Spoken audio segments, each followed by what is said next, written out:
right, so my name is Pauline. I am studying at Cambridge University and I'm doing the graduate course at Cambridge.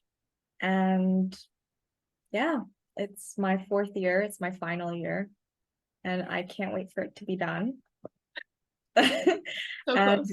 yeah, we have exams in a month, which is pretty great. But yeah, other than that, that's pretty much it.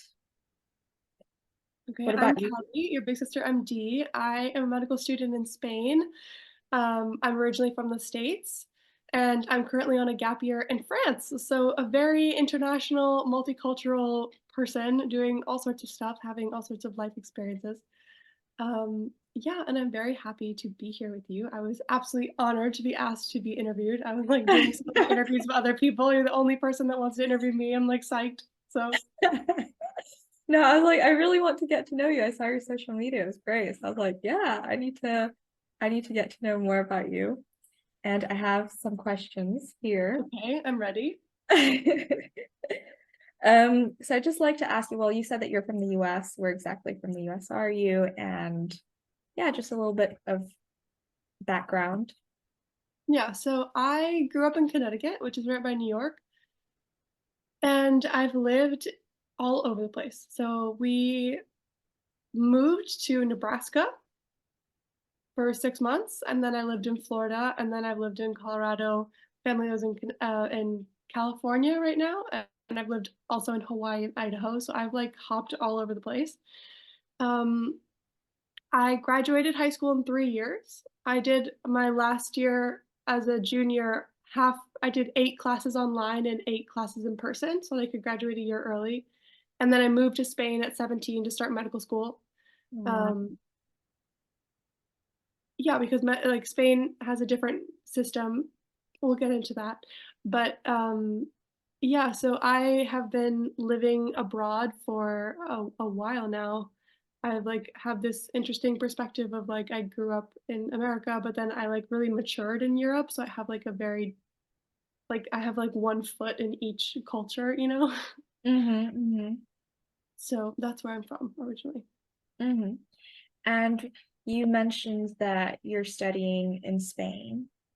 So what sort of, obviously the US is great, and since you've been in so many places around the US, I had the privilege to go there. It was excellent. But what made you come to Spain, to Europe, to study medicine? Yeah, so I first of all, like I'm not the biggest fan of the States. Like I've never felt like at home in like I've lived all over America and there's nowhere that I would want to live and practice. There's nowhere that I felt like was a good fit for me. And I went to Spain on vacation and I just immediately was like this is the place I want to live forever. Like this absolutely like works for me. And then I've always known from a really young age that I wanted to study medicine. And I found out that in Spain and in Europe, there's a different system where you don't have to do 4 years of undergraduate degrees. Although I know the UK has a different system, but the way that it works in Spain is you finish your high school and go straight into medical school at 18. Mm. And it's a 6 year program. And the first 2.5 years are preclinical, and then the rest of the time you're in the hospital. And that sounded great to me. I looked at the prices of the universities and I was like, yes, this is great. As Yeah. somebody who grew up in the States, like I was expecting to spend a bag and a half on Great. university and Um, be in debt until my mid 40s. And so when I found out the prices and that like the public universities are sometimes less than 1,000 euros per year, like, that was such a selling point for me, and I know that for a lot of people that have ended up sending me messages, that all it tends to be, like, a selling point of, like, the price of the universities compared to anywhere else in the world. Spain is, like, really, really, really cheap. So that was definitely, a factor for me. And I have family in Madrid, and so I ended up, like, going to different places within Spain and seeing different universities, and the place that I found would be like the best place for me was Madrid because I have family there. It's like very multicultural, very international, super safe. Like as a woman living abroad by myself, safety was a super important factor for me. Like I was 17 living by myself and like I needed somewhere that I knew like I wasn't going to be robbed and nobody was going to hurt me and I was going to be okay at 3 in the morning walking home from a bar. And Madrid is definitely that for sure. And surely though it's very competitive because a lot of people are fighting for those places. Is that correct? Is that a correct assessment? So, yes and no. So there are really like two branches of medicine in Spain. There's public universities and private universities. So the public universities are hyper competitive because they have to take an exam that's called Selectividad, and they changed the name recently to be about. It's scored out of 14, and in order to get into medicine, you have to have a 14, 13, or 12 and a half. So it's like the range is super small, Hmm. and and in order to get those grades, you have to have done really well throughout all of your high school and then score super, super high on this exam. So it's really difficult to enter into the public universities, mostly because they don't take anything else into consideration. They only take into consideration this It's one just the exam. points. Just the It's just that. So they don't care about, like any volunteer work that you've done, which is very different to the States, where you have to do like entrance exams and essays and letters of recommendation and all that kind of stuff. They don't care about any of that. They only want to see the score that you got, and they rank you one to however many applicants they have. And they go down the list and say, okay, do you want to be admitted? Like, your congratulations, you got in. Do you want to be accepted? And they go down the list. And then the whole other branch is the private universities that don't accept that exam. So they don't take that into consideration. They have their own set of requirements that's 60% the grades that you got in high school, like your transcript, and then 40% their own entrance exam that has to do with like biology, chemistry, physics, math, a psychotechnical test, and then an English and Spanish exam if you're a foreign student. So obviously the English exam, top marks. I did great. I was correcting the exam, so that was awesome. Um, but the Spanish language exam was important because when I first applied to medical school, I didn't have a high enough level of Spanish, so I ended up having to take a year just to like work on my Spanish, work on my chemistry, physiology, stuff like that, and then reapply. Um, and so the private schools are a lot easier to get into, and the way that that works is they then rank everybody based on their score and they go down the list, same thing.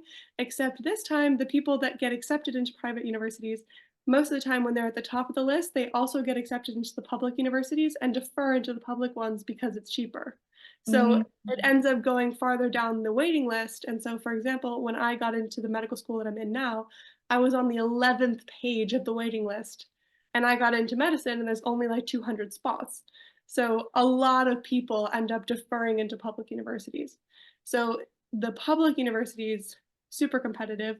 Private universities are a much easier option for international students, and there ends up being a lot more international students, especially students from South America and Mm. Central America who are maybe have studied a degree there, maybe they've done medicine already. I have a lot of friends that like got through. They're from Venezuela mostly, and because of the situation, like politically in the country, they've gotten through 3, 5 years of medicine, and then had to switch to Spain because it's still a Spanish-speaking country. It's a lot safer. The political situation is better relatively than Venezuela, and so there are a lot more international applicants, and they do accept like crossover from like if you took anatomy in Venezuela, they'll accept that and they'll allow you to not have to retake anatomy and stuff like that. So the private universities are tend to be like the route for international students and students that come with a previous career or previous studies. Mm. That's really good because then that means it's almost like an easier way for international people to get in. Yeah. And what sort of prices are we looking at in terms of? So I'm so glad you asked. I Hmm. just made an Excel last night because I've had Yeah. two students message me. Yeah. They're applying in September to go to school. And so I made an Excel that ranks all of the universities. There's 11 private universities in all of Spain, and there's 21 public universities. And so the public universities, the cheapest one I think was like 400 euros a year. It's Like nothing. Are you nothing, nothing. crazy? Well, the cheapest one is free because it's linked to the military, but that's Wild. but Yeah. the rest of them are between 400 and 1,800 is the most expensive public school in Spain for medicine per year. So cheap. And they charge, like, on average, about, like, 14 to 16 euros per credit. So, it's nothing. It's nothing. Yeah. What? That's how And much then I spend on like food. That's crazy. yeah, For a meal. it's Yeah. it's insane. And then the private universities, it's a big jump. So they're more like 10,000 to 20,000 euros a year, which is much more in line with, the UK and other countries in Europe. Um, so that's kind of the price that you're looking at. But if you're interested in knowing specifically like the names, the prices, the acceptance rates, and the requirements for the schools, if you're thinking about applying to school in Spain, you can go on my link tree and I have linked the Excel so that you can look at the Excel and see all the different universities and their prices and their websites and all of that stuff. Okay, so your link tree, and that would that be on your Instagram Yeah, or it's on my Instagram, also on your TikTok, and I TikTok think as I well? have it as well on my YouTube, but I will link it, in the YouTube comments of this video. Yeah, yeah, just in case like anyone's interested, I'll probably have a look as well just to see, Yeah, in I'll case. send it to you. Yeah.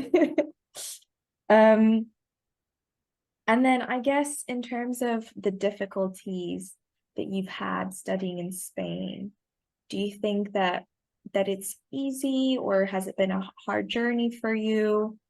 How do you feel about the entire process?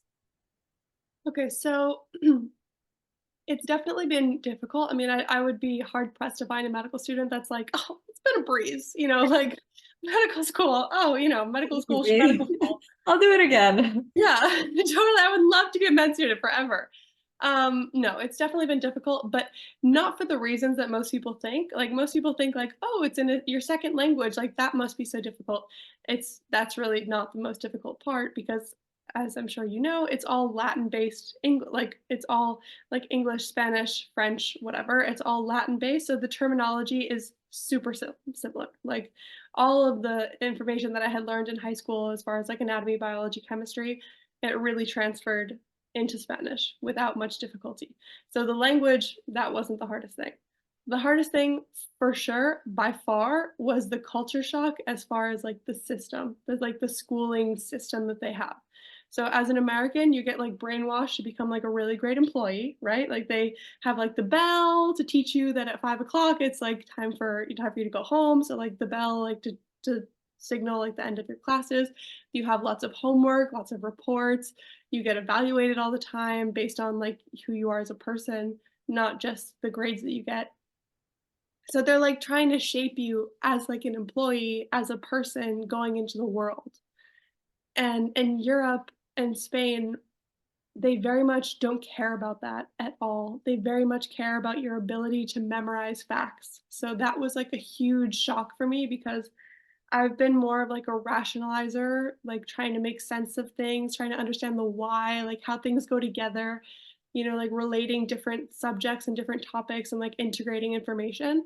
And they could not care less about that in Spain. Like they just want you to memorize the 5 risk factors of this disease and the absolute definition to the letter, to the comma, to the period of this disease and the exams are multiple choice, but they take away points for every answer that you have incorrect.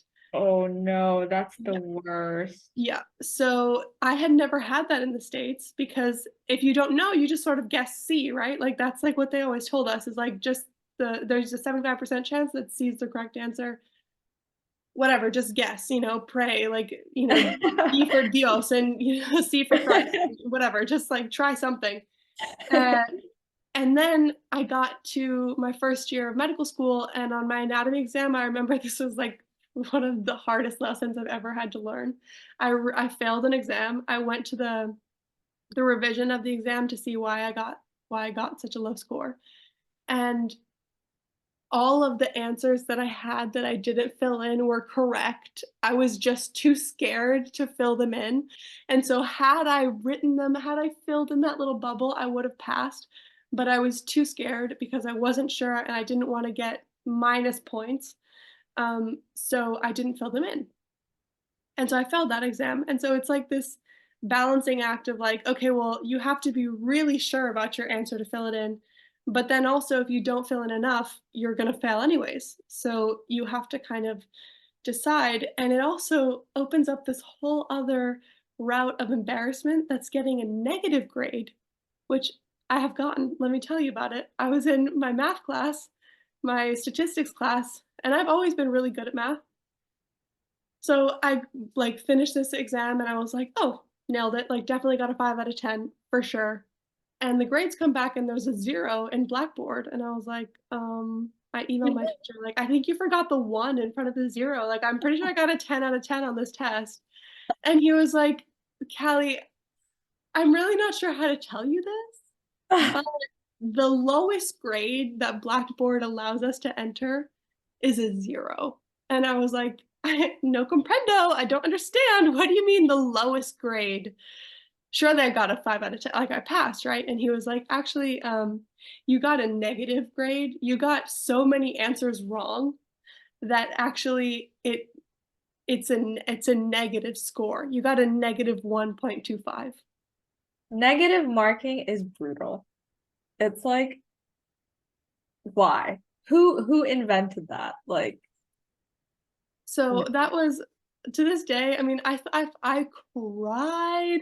I called my friends sobbing. I called my mom, like, "I can't do it. I'm so stupid." Like, and that's the other thing about medical school that I didn't expect. Like, I've never had a lot of difficulty at school, obviously, because I'm in medical school. Like, I'm a good student until I got to medical school, and everybody's a good student. Everybody was top of their class. Everybody's smart. Like that's the normal. Like that's the baseline. And so all there is room is like, there's room for like geniuses and like super, super smart people and like people that just have a natural talent and knack for medicine. And I've never felt more stupid in my life than getting into medical school.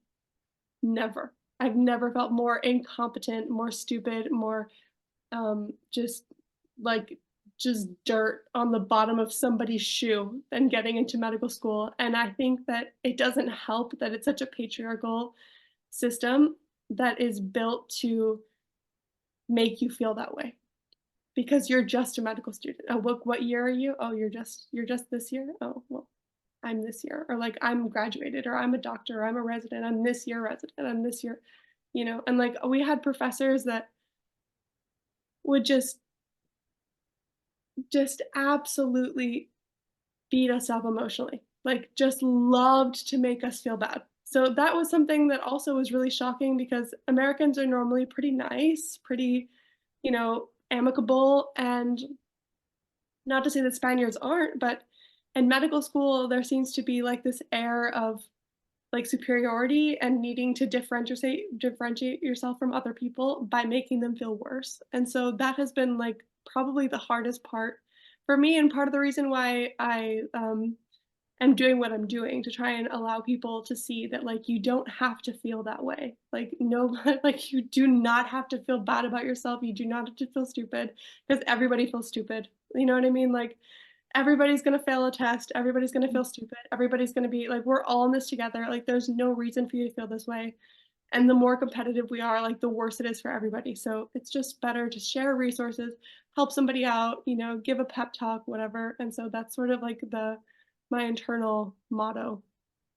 no, I agree. Definitely like I think here, especially at Cambridge, there's sometimes where people are ranked against one another, and Mm. that creates a lot of, yeah, like misinformation or people not wanting to share resources. Like for graduates, it's better. People aren't really competitive at all. But like in the undergrad scheme, I think a lot of people are very competitive and yeah, like, oh, I got this grade and I got this grade, and it's not healthy. Like it doesn't, it's not good for you mentally. Oh yeah, I completely Mm. know. I know all about it. So it's great so you said that you're doing the social media to help people understand that you shouldn't feel bad about yourself and like which I totally agree. Yeah, like I failed exams as well at med school. I think most people do, to be Yeah. honest.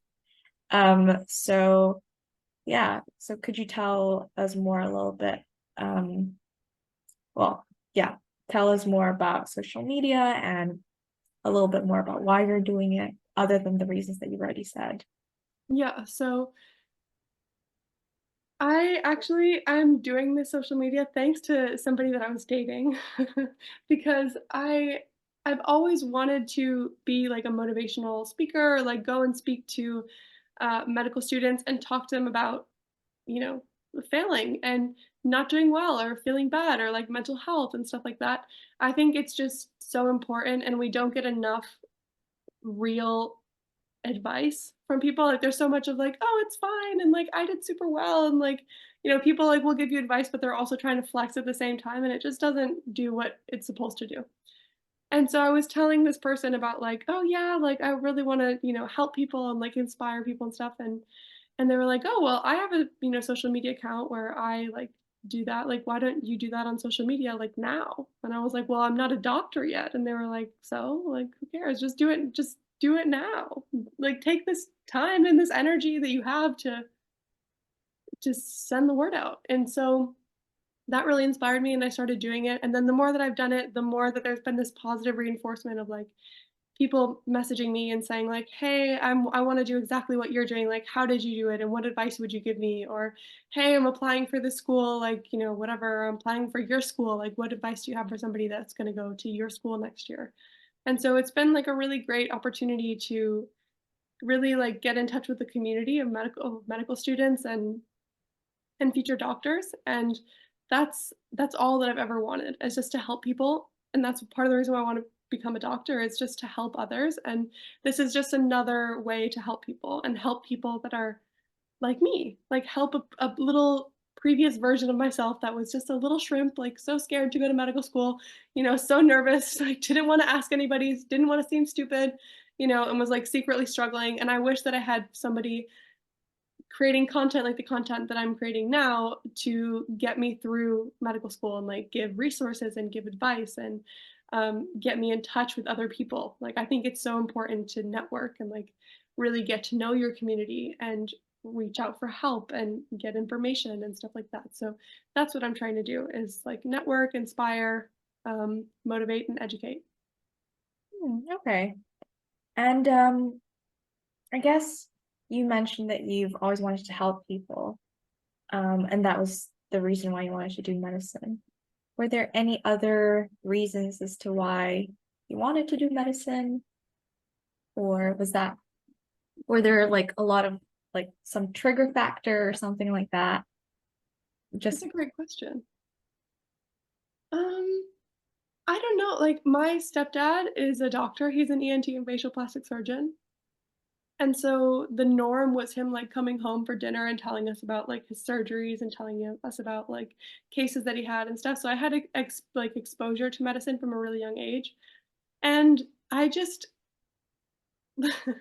like, when I was maybe 7, I had these friends that would come over and I lived in, like, the woods, and they would get, like, bug bites, and I distinctly remember going into my bathroom and mixing up, like, body wash and soap and water and, like, essential oils and making, like, a bug bite cure, and then going and treating their bug bites, like like, putting on the special serum and, like, putting on, Band-Aids and stuff like that. So I've just, like, loved this idea of being able to take care of people and help people, and, I didn't have any illnesses growing up. I didn't grow up around people that were, like, chronically ill or something, and just, like, having a doctor in the family, and then just loving that idea of being able to, like, do something when somebody's sick, like, you know, "You have a bug bite, let me cure it." Like, let me go and help you. Like, I can do something. I feel empowered by this information. And I also am just a huge nerd, and when I first had my biology class, this is a fun story. I came home one day, we had a dissection of a chicken leg that we got from, like, the supermarket, and, our teacher taught us about muscles and tendons and bones and the distinction between different articulations. Um, and I went home and my mom had cooked dinner that night, and she made chicken legs, and so I proceeded to do the dissection with everybody at the table, and I taught them about this is a bone, this is a tendon, this is a muscle, this is a gliding joint, this is this is a rotating joint, and all the different stuff, and it just, like, that information was just really easy for me to absorb, something that just felt really natural and, like, just instantly sparked an interest, like a lifelong interest in learning for me. Everything about the human body, it's so perfect, it's so immaculately, like, divinely, created. It's so fun to learn about, like, even down to the cellular level, it's so amazing how perfectly everything functions. Like, it never fails to amaze me how interesting it is. Like, my boyfriend for our anniversary just got me a little necklace that's a strand of I DNA. did see that on your TikTok. Yeah, and Yeah. then he's like, "Oh, thank you so much. This is the best present." Play that. It is a great present. Mm. Yeah, like, even down to, like, on a DNA genetic level, like, everything that I learn about the human body is so inspiring to me and so fascinating. And Mhm. so there's, like, this one part of wanting to help people, and there's another part of just genuinely being interested in everything that is, like, biological science based. Mm. And then I remember speaking about your TikTok, you mentioned about mental health as well. I think you're like a big promoter of mental health, aren't you? So could you tell us a little bit more about that and why? And Yes. So I am. I would love to think of myself as like a mental health advocate. I I got diagnosed with anxiety, like an anxiety disorder when I was maybe 11. And so I've been struggling with anxiety for a very long time as somebody who's like a huge perfectionist, like absolutely soaks and absorbs up all sort of academic validation, which is part of the reason I'm doing medicine, I'm sure. Um, yeah, I just like I had really severe anxiety and panic attacks that landed me in the hospital for long periods of time. And this was sort of before this was, like, right on the cusp of when anxiety and panic attacks were starting to come to the forefront of medicine of, like, what is that? Like, I was literally brought to the ER for an anxiety attack, and they didn't know how to treat me, and so they put me in the psych ward, like, the junior adolescent psych ward, just so that they could monitor me because they didn't know what was going on, instead of, like, giving me medication and sending me home.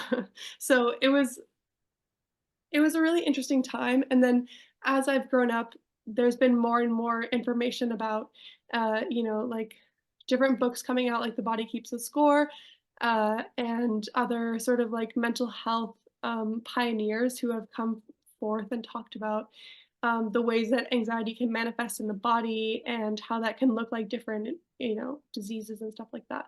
So that's been really interesting for me to experience, and then when I started university, I started having, like, depressive symptoms because I had never failed ever in my life. I've been such a good student, I had never failed, I had never had issues with school, and I had no idea that it was such a big part of my personality. Like, it was so deeply integrated into who I am, like, being a good student, like, being good at something, like, doing well at something, like, that was such a hard thing for me to understand that I could still be a good student and fail. I could still study really hard and fail. I could still, not be lazy, still be dedicated, and still not get a good grade.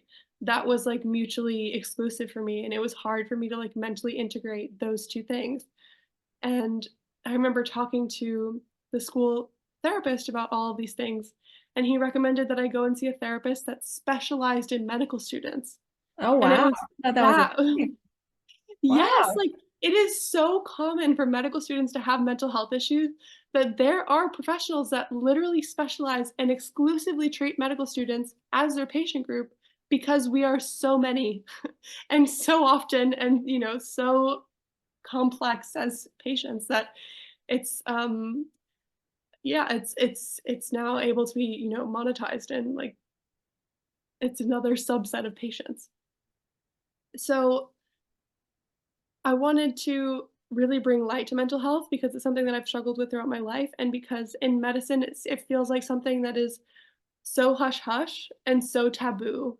And it's so difficult for people to understand that you can be a doctor and also a person. Like, you can have issues, you can be sick, you can get pregnant, you can have a family. You're not a robot that just works at the hospital and then goes home and sleeps and come back. Like, you can have a life outside of medicine, and I think it's so important that we really talk about it and have this new generation of doctors, like with the junior doctor strikes going on in the UK, like, fight for a better quality of life for doctors. whether that means pay, time off, maternity leave, mental health days, weekends off, stuff like that. Like, it's so important to really remind people that doctors are humans too. Like, we're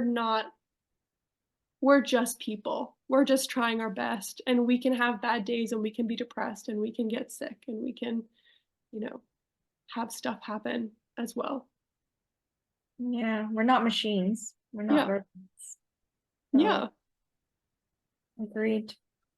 And then in terms of the future, I mean, I saw that on TikTok as well that you wanted to be a clinical geneticist. Is that Yep. right? So Yep. No, that's right. can you tell us a little bit more about that?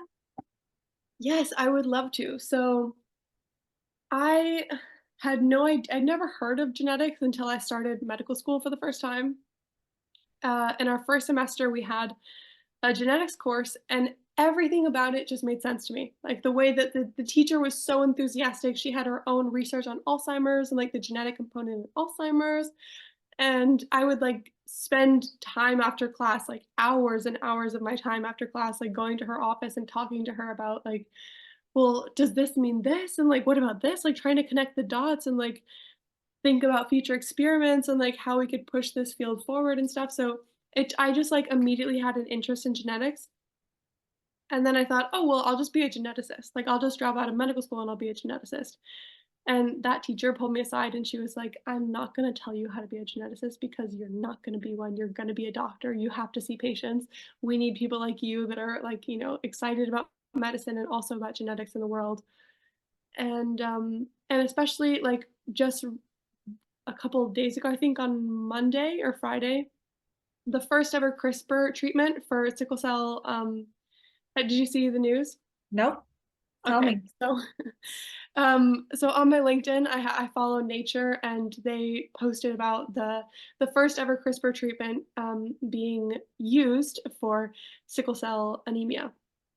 So this is absolutely changing the game. I'm going to make a video kind of explaining like what this means, but basically CRISPR is a genetic tool that can edit the DNA in any cell, including the patient's own cells. So you can have like a blood transfusion, like you take blood out of the patient, you send it to the lab, you genetically edit that blood so that it doesn't have sickle cell anemia, and you teach the blood how to make correct blood cells. And then you inject the patient's same blood into the patient again. So you don't need a bone marrow transplant, you don't need to do painful procedures. And it's really like the medicine of the future. And I think it's really hard for people to like wrap their mind around how ginormous this is. Like, it is such an amazing opportunity for medicine, like for the future of medical treatments, and also for preventative medicine. Like, genetics is such a cool way to make sure that if you have sickle cell anemia, your kids don't have it. Your grandkids don't have it. Like the next 7 generations and so on and so forth won't ever have this disease. And so I think that is such a powerful way to live. Um, and then something that is coming up in probably the next 20 years is something called IVG, which is in vitro gametogenesis. So we have in vitro fertilization, which is something that's becoming more and more common. And the next step is in vitro gametogenesis, which is when you can take 2 stem cells and create a baby from 2 different stem cells. And so this has been done in mice using stem cells from their tails, and has successfully been done with 2 male rats creating a baby. And so they're kind of monitoring how this is going to affect like future generations. Is there any sort of like issues with the whole process, stuff like that. But I think that is so amazing for the trans community, for the gay community, for people that have had hysterectomies or, any sort of like ovarian cancer, people that have lost the ability to be fertile and want to have children. I think that is such an amazing like way to give them that ability to have children again biologically. And so I really like the intersection of genetics and fertility, because I think it's a huge, like, in the next 50 years it's going to be such a booming industry. Mm. And recently, I did a rotation in immunology, and I had never thought about immunology because I had immunology and pathological immunology, and I like no, nothing. Like it didn't evoke any emotion, didn't really care. It seemed pretty boring. And then I did a rotation and it completely changed my mind. Like they also do fertility medicine and they basically are Dr. House. Like if you rewatch Dr. House, all of the cases have some sort of autoimmune disease component where they give them steroids and magically they become better, you know? So I love that. I really love like niche medical specialties. I'm not like a cardiovascular surgeon kind of person. I'm more of like I wanna work in a lab, I wanna see patients, I wanna work a 9 to 5, I wanna have weekends off, I wanna have a work-life balance, and there's very few specialties that you can achieve that within medicine, and Mm. I've found that genetics especially and immunology are specialties where that can be achieved, and also there's such underrated specialties that you can really like grow as a professional and become like a renowned professional in your field without having to, bump elbows with too many people. So I also appreciate that. Mm. And you said that you wanted to go to Ireland. Is that why? Is that why? I mean, is does Ireland have more such roles, or why did you choose Ireland as a destination? Okay, so I was just talking to somebody today about this. um, I am thinking about Ireland very, very heavily for my residency because in Spain, I'm not sure if you know, once you finish medical school, you have to do a licensing exam and you graduate in May, and then the license exam is in February, January, February. So you Mm. have like 6 to 9 months where you're not doing anything, you're not getting paid, you're studying 10 hours a day, and you're just sitting in your room by yourself studying for this exam. And that sounds horrible to me. And not only that, but then you take this exam and they rank you from 1 to 4,000 and they go Oh, to okay, number that's 1 on good. the list and they say, "Hi, what specialty would you like for the rest of your life?" Yeah, and they say, "Oh, cardiology, please." And they say, "Okay, great." And they get down to number 2,000 and they say, "What specialty would you like the rest of your life?" And they say, "Oh, cardiology, please." And they say, "Actually, there's no more cardiology residency spots left. So you only have, these 10 options." But what if you really want to be a cardiologist? Then what do you do? Well, you have to just wait another year to take the test again and hope that you get a better score so that you can become a cardiology resident or go to a different country to become a cardiology resident. I don't think that's fair. I don't think that's ethical, and I don't think it's moral. Like, you've just studied for 7 years to become something. Like, what if you're gonna be the best cardiology Mm. resident ever? Like, they do not care. They just care about your score. So, I don't think that's fair. And the other thing that I don't think is fair, like, to kinda tie it into the junior doctor strikes that's happening in the UK right now, um, residents in Spain get paid a salary on average without doing nights and on call and stuff like that of between like 1,300, 1,600 euros per month after 7 years of studying. That is very low. That is no. No. No. That's So worse than the UK, actually. it's a lot worse than the UK. Yeah. It's insulting is what it is. And Mm. so, as somebody that is currently dependent on my parents, I wanna be financially independent as soon as possible, and living in Spain is not conducive to that because I'm gonna have to be, financially dependent on them while I'm studying for the MIR, and then as a resident, you're still not making enough money to be financially independent, like, that you can barely pay rent with that salary. So, part of the reason why I wanna go to Ireland is because I would love to be in the UK, but with Brexit, I'm about to get my Spanish passport, which means I can work anywhere in the EU, Mm. but not in not in the UK, not in England. Mm. So I chose Ireland because I can go there with an EU passport. They get paid a decent they get paid double what they get paid in Spain. And the system is more similar to the system that you're gonna be going into as far as, like, junior doctors and stuff like that. So they have, their core training, basic training, specialties training, stuff like that. But they get paid immediately. And the other reason why I like Ireland for residency is because just like you have, you get to rotate one more time through specialties before you choose specifically what subspecialty you want, which I think makes sense. Like, I saw immunology for 2 years, we had 0 clinical rotations, and then you get to your licensing exam and have to decide what specialty you want. How do I know I wanna be an immunologist when I've never had a clinical rotation? I don't Mm, think that's fair. I think it makes much more sense to rotate through a bunch of specialties for a year or 2 to, like, and also to be a better doctor. Like, what if you're on a plane, somebody has a heart attack, like, and I don't know, I'm a clinical geneticist, I've never seen that. Well, at least with this system, I've rotated through A&E, I understand, like, how to treat basic emergencies and stuff like that, and you can just feel more calm and confident with yourself, with your ability as a fully, like, shaped and rounded doctor before going into your subspecialty. I agree. Ireland is not a bad option, to be honest. And I think as a consultant as well, you get like quite a good salary in comparison to the UK. I think a lot of doctors from the UK move to Ireland as well. Yeah, it's definitely a good option, and then once you get like, once you're a resident doctor or a consultant in Ireland, because it's part of the EU, you can then work in any other EU country.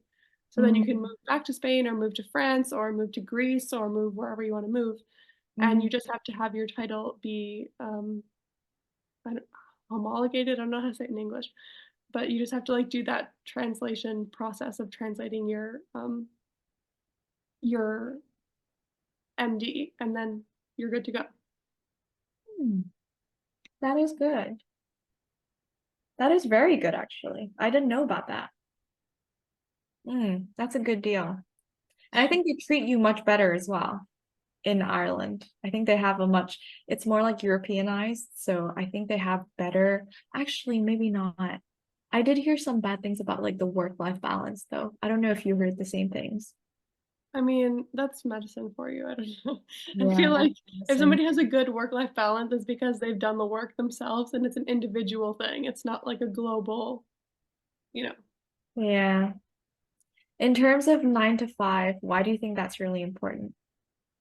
Because you I mentioned, think that's important for me because, I just made a video on the things that I think are most important when choosing a specialty, and for me, the number 1 most important thing is lifestyle. I think a mm, lot of people don't think enough about this, but for me, I know that I wanna be a mom. I wanna have 4 kids, which is a lot of kids, and somebody's gotta take care of them, and that's gonna be me. So, in order to take care of those children, I have to, have some sort of, like, work-life balance, and that would be achieved for me in a 9 to 5 because I think, like, having a 9 to 5 is compatible with having a family where both parents work, and then you have some sort of, like, extra help, but, I've really thought about, like, I wanna travel. I wanna have weekends off. I wanna go to my son's soccer game. I wanna, like, go to my good daughter's gymnastics rehearsal, whatever, and if you're working in A&E and you're on call or, you're a surgeon or whatever it is and you're spending nights at the hospital, it's just not gonna happen, and that's not bad, that's just not the lifestyle that I want, and as somebody that grew up in a house with a doctor, I've seen what it's like to be 50 years old and be called into the hospital at 3 in the morning and have to be on, like, somebody's life is depending on you, you can't be tired, you can't be like, "Oh, I need some coffee." No, no, like, somebody is in a life or death situation, and you need to be on and take care of them, and I just don't want that for myself. yeah.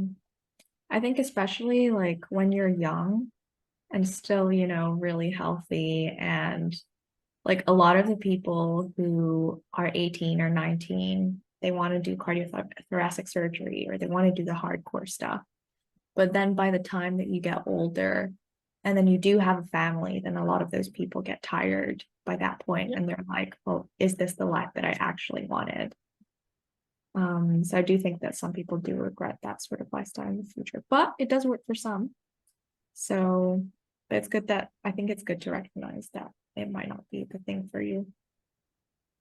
Yeah, I just and it doesn't mean that you can't like, some people end up doing surgery and then they work only in, like, a private clinic and they, like, reduce their hours or they switch from public to private or they do like, there's ways that you can like, if your dream is to be a cardiothoracic surgeon and, like, nothing else interests you and that's all you wanna do, do it. Like, we need cardiothoracic surgeons for sure. But just know that that means you're not gonna go on holidays, you're not gonna have birthdays, you're not gonna, you know what I mean? Like, you're gonna have to give up that party that you wanna go to, you're not gonna be able to go on holiday with your family, you're not gonna be able to do this for a lot of years of your life. And it will only be when you're, like, an attending and you're in a position of power where you can, like, have some sway over the schedule where you can do those things. And I personally am not in a position where I wanna do that. So Yeah. think about that, like, don't just think about how cool the specialty is, but think about also the quality of life that you're gonna have and the type of lifestyle that that type of specialist has versus the lifestyle that you want to live. Because sometimes they're very different. Yeah, medicine is a lot of sacrifice, isn't it? Especially during your training period, because as you say, like once you're an attending, then you can decide Yeah, a little bit more. You have a little bit more control. But before then, good when luck. you're in training, mm-mm, yeah, there's not much leeway. Do you think you'll ever go back to the US? No, No. no.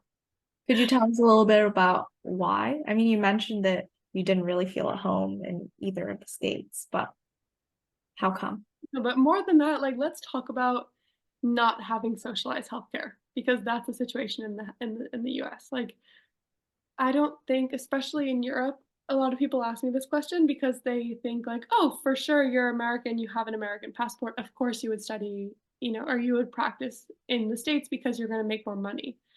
Okay, yes, but do you know how much the private like, the malpractice insurance is? It's tens of thousands of dollars a year.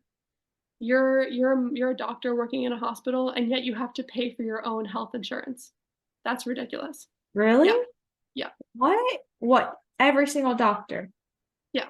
Like, that you can once you work for a certain amount of time within a hospital, you can get on, a plan, Mhm. but you have to pay for it. Like, you still as a doctor taking care of people all day, you still have to pay for your own health insurance. You have to have a car because public, transport is not good.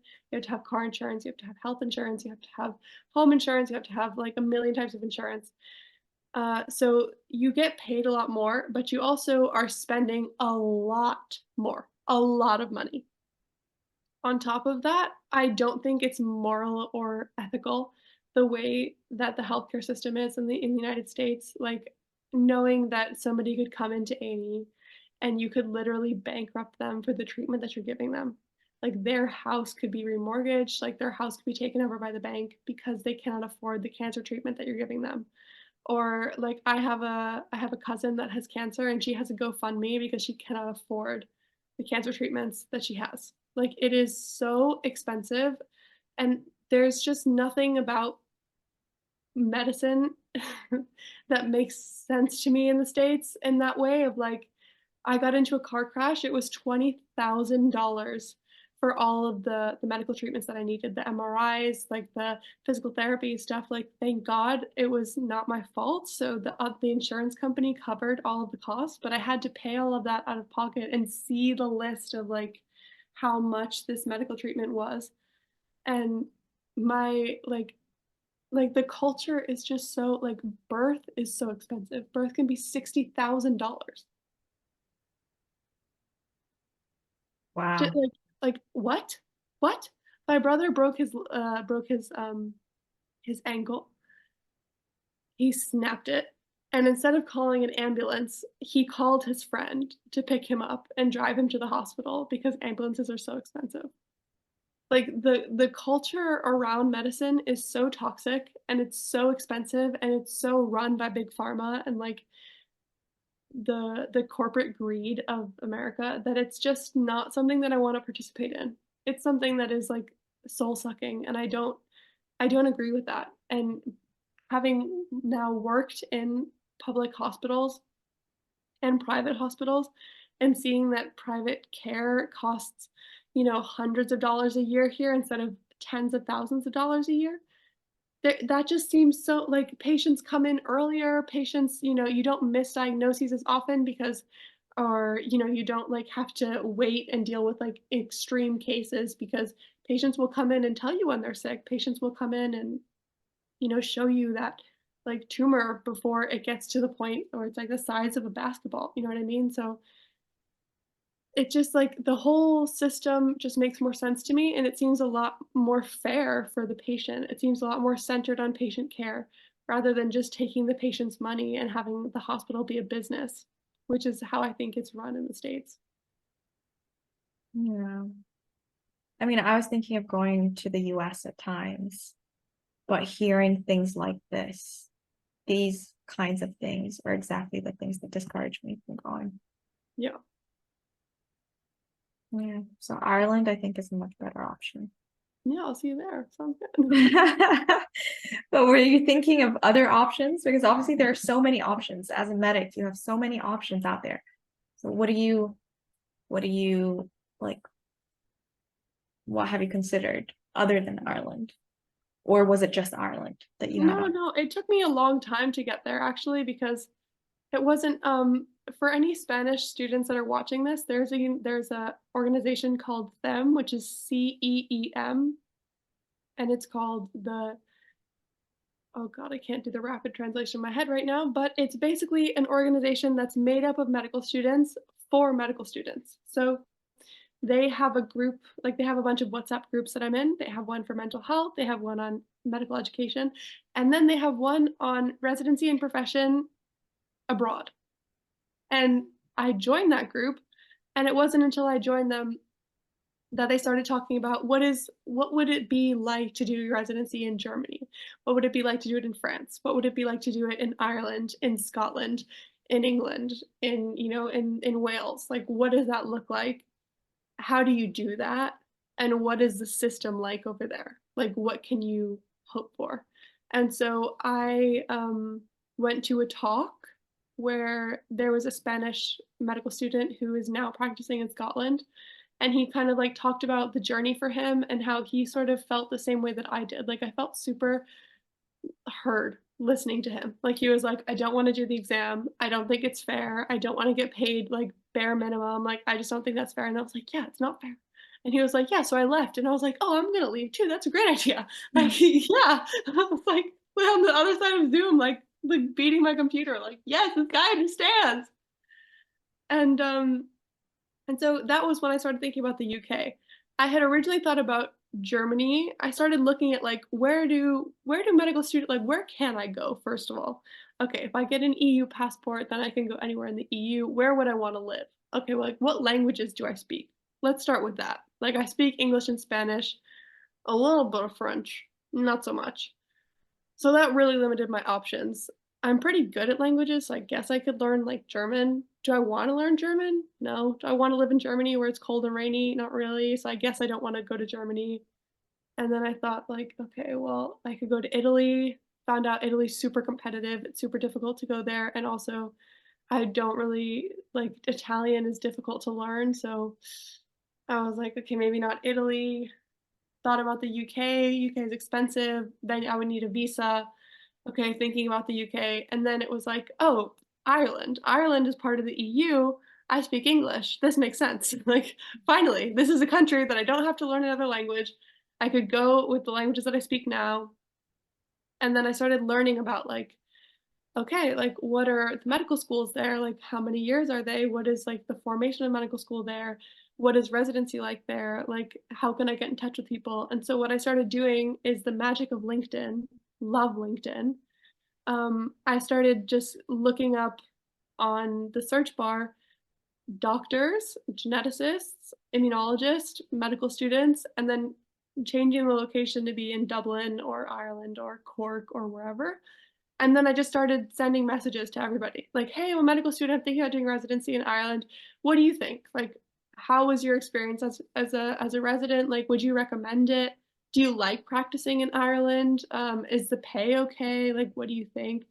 And so I did kind of like a survey, and I was amazed at how many people actually responded. Like, the thing that I think is so amazing about the medical community is that we are so, like, predisposed to help people and just, like, answer, you know what I mean? Like, I sent you a message, "Hey, do you wanna do an interview?" And you're like, "Yeah, sounds good," you know? Like, what other community is there that's so open and so, like, willing to talk, willing to give advice, willing to share their experience? as the medical community. So I just started doing my research, and I would recommend anybody that wants to go abroad to do that. Like, go on LinkedIn and find, like, if you want to be a geneticist or a cardiologist or whatever you want to do, look up that profession in the location that you're looking for and just send some messages. And LinkedIn allows you to send a connection. Like, if you want to connect with somebody, you're allowed to send them like a message or an invitation. And in that invitation, just say, hey, I'm an X year medical student. I'm thinking about studying X in this country. Like, would you recommend me relocating to this country? What are some pros and cons? What do you think? And you're gonna be amazed at how many people are gonna respond to you and the amount of information that they're gonna give you. And that will really help you kind of form a decision with all of the pros and cons from somebody that's actually there and has their feet on the ground and can give you like a real life perspective of what it's like to practice in that country. You also mentioned about your your dog at the beginning, Yes, puppy. Poppy. Can you tell us more a little bit about him? Yes, her. So Her, Poppy my is bad. Yes. yes, no worries. Gender's a construct. It's not real anyways. So Poppy is a service dog. I got her last year because I was really struggling, and my dog, I had had a dog that would live to be 17. Shout out Maggie, love you so much. She died at 17, and I grew up with her. And I would talk to my mom all the time about like missing having a dog and how it was difficult for me to make friends. Just because, like, when you're a medical student, like, who else are you gonna meet other than medical students? Nobody. Like, we go to the library, we study at home, we go to class, and that's it. Like, you're not like you're not in a position where you can make a lot of friends. There's no time to socialize. I think there's like, Yeah. have you seen this meme where it's like either you socialize, you sleep, or you like something else, and or you study well, and those are like the three, but you can never get all three. You can just Yeah, get pick two. 2. Yeah. Yeah. Yeah, exactly. So then I was talking to my mom about like, "Okay, well, should I get a dog?" And I was thinking about getting a dog for maybe 3 years. And then I had a really, really bad depressive episode. And I realized, like, I will during exam season, I will spend 5 days without leaving the house, and I will only leave the house for food. And I thought that was like, "Oh, I'm such a good student." But really, how like, of course I'm depressed. Who of course you're gonna be depressed if you don't leave the house. Like, I was living in an interior apartment, so I wouldn't see the light of day for 5 whole days. And, um and now with Poppy, I leave the house 5 times a day, to, like, take her out, and I've met so many new people that have nothing to do with medicine, and I think it's so healthy and so recommendable to have people in your life that don't know anything about medicine, that are completely removed from it, because it is so easy to make it medicine your personality, your life, your mental health, your social life, your like, everything. Medicine can be so all-consuming, and it will absolutely like, it can be this ginormous monster that just consumes everything in your path if you let it. And so in one of these other interviews that I was talking about with the junior doctor, she talked about this idea of having boundaries with medicine. And I think that is so crucial to like set a boundary of like, okay, you can have 5 or 6 days out of my week, but not 7 unless I'm doing exams, then maybe, okay, 7, but not all day? Like, I have to have some time for me. I have to leave the house at least once a day. I have to call my family once a week? Like, there needs to be some sort of balance because otherwise it will take your entire life. So I got Poppy, and I immediately got her as a service animal, and she has greatly improved my mental health. Like, I've made so many new friends, I leave the house, I'm so much happier, my life is so much more balanced, and because she's a service animal, I even got to, like, take her to my exams. Like, I was really struggling last year for my second semester exams, and my school allowed me, because she's a service animal, to bring her into a separate room and have her on my lap so that I could, like, stay calm during my exams and, finish my exam season. So it's been an absolute blessing. And I would say, like, if you're in a position where you can have a dog or a cat or some sort of animal, pet therapy is real. Like, the magic of animals is real. And having something else in your life other than medicine can really help force you to have a balance. Like, sometimes I don't wanna leave the house, but I have to because I have to take her out. Sometimes I'm really deep in what I'm doing, I'm studying or I'm writing a paper or whatever, and I remember like, "Oh my god, I haven't left the house all day. I have to go take Poppy for a walk. Like, we need to go outside," and, like, just walking through nature, you bump into somebody that has the same dog, and you're like, "Oh my god, hi, I love your dog," and then you end up having some social interaction, which is great because you haven't talked to anybody all day, you know? So it really adds like this balance to my life that I didn't know that I needed. And I'm just so, so grateful to have her. Well, thank you. Honestly, it was great to interview you. It was great to learn more about you. You're very passionate about the things that you want, and it's yeah, it's so nice to see someone who's like very passionate about medicine, someone who's very passionate about mental health, someone who really, really truly cares. Um, so yeah, and like the fact that you want to help everyone on this journey, I think that's excellent. A lot of people will benefit from your help for sure. Well, I hope so. I hope to expand my reach and help as many people as possible. That's the goal, for sure. Thank you so much for agreeing to be interviewed today. It was really helpful for a lot of viewers, I'm sure. And yeah, it was really nice to get to know you a little bit more and to understand your motivations, to understand why you're very passionate about the things that you are passionate about. And yeah, thank you so much for your time. It was really Yeah, great. of course. Thank you so much. And if you guys are interested in more information, you guys can obviously send me a message or write in my comment section. My DMs are open and I love to hear from you guys. My handle is at Big Sister MD. And also you guys can find me on LinkedIn. So whatever way you have to contact me, if you have any questions after this interview, write it in the comments or send me a DM.